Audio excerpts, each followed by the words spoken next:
This is the story of how we almost got disqualified from the recent Deadlock Tournament, the Downtown Showdown number 2. This is the second tournament in a series, and I assume that there will be more. And, it's been fun and all, but I wanted to talk a little bit about it today. So, just to start off, we didn't get disqualified. We did end up getting a penalty, but it was a fairly minor penalty. So the title is not, clickbait. There were people talking about disqualification and things like that, but didn't end up happening. The footage you see in the background is of my match against Alju's team, Bottom Barrel, which is the match in which I did the forbidden action. I'm not going to tell you exactly what that forbidden action is, but you might be able to take a guess by the hero that I'm playing and the thumbnail, but I'll keep that for a little bit later. So I just want to start by talking a little bit about rule sets and tournaments in such an early beta. So when you're doing tournaments this early on, there's going to be issues, right? There's going to be crashes, there's going to be bugs, etc. With the super early the super early Deadlock tournaments, I don't know why I said Valorant, there were a lot of issues with the servers. For example, there were crashes, games had to be replayed. Just in the latest North American tournament, there was a crash in the grand finals, and they, instead of replaying the game, they determined the winner by a coin flip, and that caused the whole drama. So, this is not new, right? You're making tournaments in a very early game. You're going to have issues like that. And that's totally fine. That's part of the game, etc. I want to talk a little bit about the rule set of these tournaments. Each tournament has their own rule set. The Downtown Showdown rule set is fairly small. So I want to just go to the rule set and read to you the only section that I could find about bugs and just abuse in general. So of course they ask for sportsmanship and like good conduct, and that's very like large, and you could include bug abusing in that as well. But since it's so vague and like what's a bug, what's not a bug, would double soaking have been considered a bug, for example?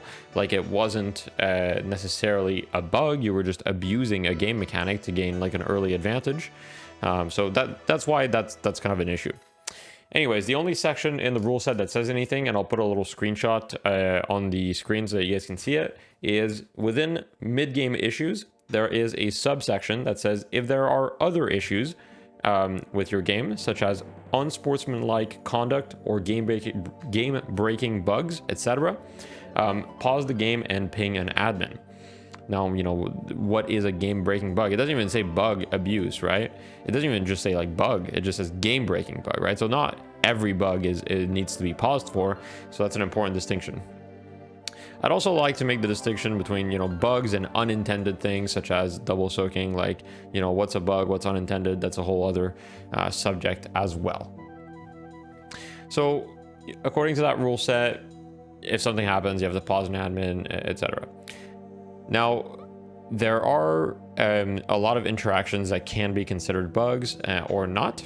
I want to talk about the interaction that happened in this tournament, which is, for those that don't know, when you step on the urn, for the first maybe 100 milliseconds or 200 milliseconds that you're stepping on the urn, you can actually start channeling an ability. So you can start a channel. And if you start the channel, silence will not stop it. So the urn silences you after a brief period of time when you step on it. And in this game, silencing you does not stop a channel. Only like curse and stuns do that, right? So a silence doesn't actually stop the channel. Now, this is an important distinction because that is how you abuse this. And there's a few characters that can abuse it. For example, Ivy can start her flight animation.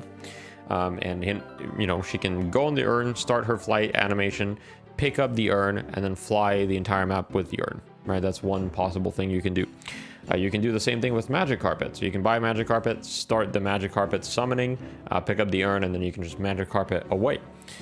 You can do it with Moe and Krill, where you can start your burrow, pick up the urn, and then run away with the urn while burrowed. You can do the same thing with Kelvin with the ice path. It's so on and so forth, right? So this mechanic has been very consistent. You can do it with any channel. Any character that has a channel can do it. And then they added Mirage to the game. Now, there's the question of, should Mirage be allowed in a tournament this early? Just so you guys know, there was a vote on whether Mirage should be allowed, and it was largely in favor. The captains all voted on it, and I think that allowing Mirage is the right call. I think it's a lot more fun to allow Mirage. The reality is this is a tournament super early on. The prize pool is $3,500, which once you split it, you know, between the first 3 teams and then between 6 players within all of these teams, it's really not, you know, a considerable prize pool at all. And I think that for the viewer experience as well as the health of the game, it's very healthy, if not even like important, to let these new characters and these new mechanics, you know, in the tournament as fast as possible.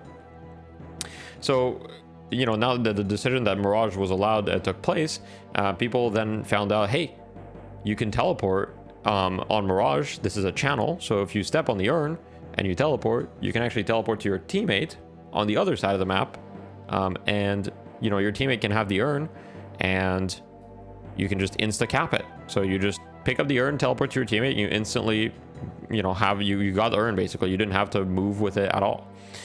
So of course this interaction is very, very strong and probably was not intended on release, but you could see my argument for it not being a bug. I'll let the clip play out just so you guys can see in context exactly what happened, and then we'll talk a little bit more about it. For you. Are you ready?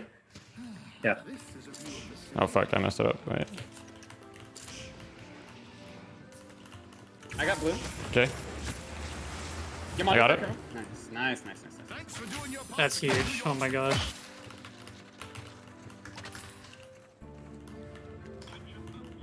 We're too short Farming our green basement right now. They could make a play left side. Yeah, watch out. I'll go there and we can threaten a swap.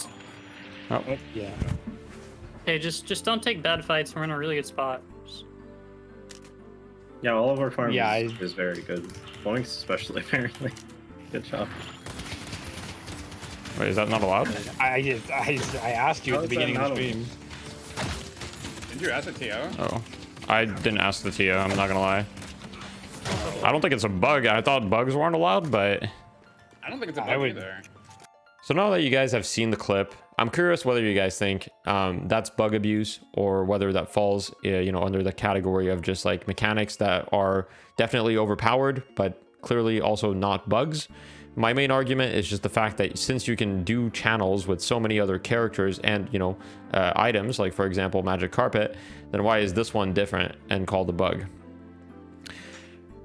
Now that we've gotten, you know, that out of the way, we can talk a little bit about, you know, why Alju's team paused and considered it a bug.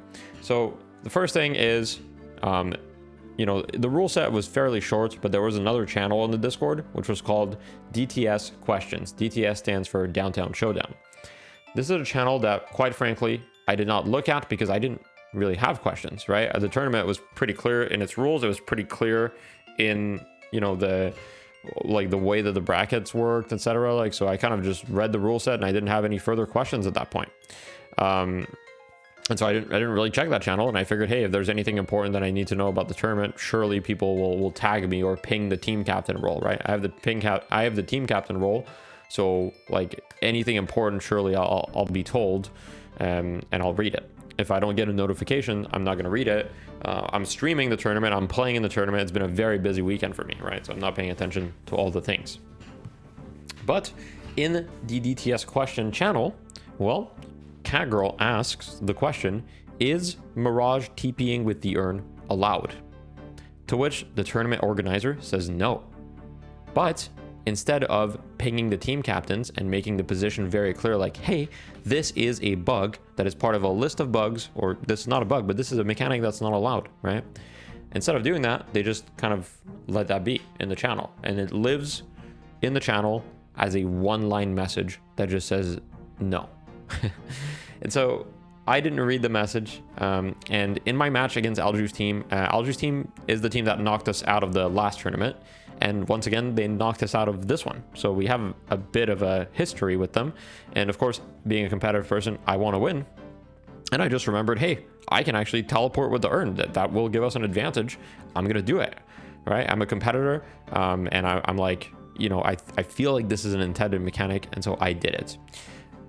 Did I make a mistake? Yes. Should I have looked at the question channel? Probably. But I think the TOs could have also communicated it a lot better. And I think that it's very important to have clear stances on things like this. Otherwise, miscommunications are going to happen. Now, when this did happen, I didn't really know what was going to happen. I was kind of afraid of being disqualified, to be honest, for abusing that as soon as they paused. But disqualification didn't happen. It wasn't communicated very well in the first place, and so they went easy on us, and they only gave us a slight penalty, which meant that in the next match that we play, we're gonna lose the coin flip. So, which means that the other team is gonna get to choose whether we go first or second.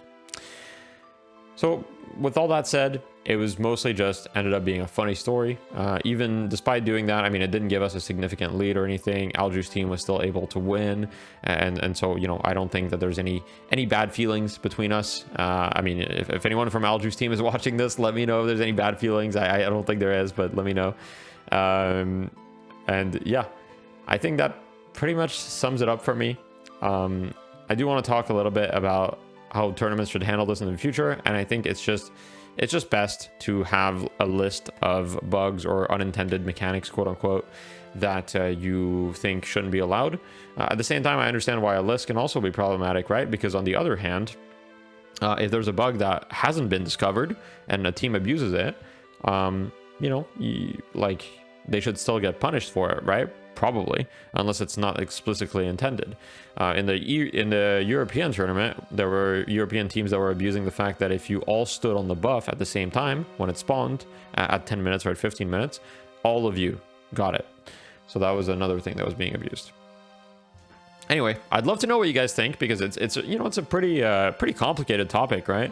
Like, what do you do in such an early state? It's great to have tournaments, but like, people care a lot and they want to compete and they want to win and they want it to be fair. So how do you prevent these situations? Maybe there's some tournament organizers that are watching this that have some insight to give on that, and I'd love to hear you guys on it, because honestly, I'm not a tournament organizer. I just play in these, right? And so I'd love to hear the other perspective. That's going to be it for me. Thank you guys for watching. As always, you know, enjoy your evening or your day or whatever you're about to do, and I'll see you next time. Bye bye.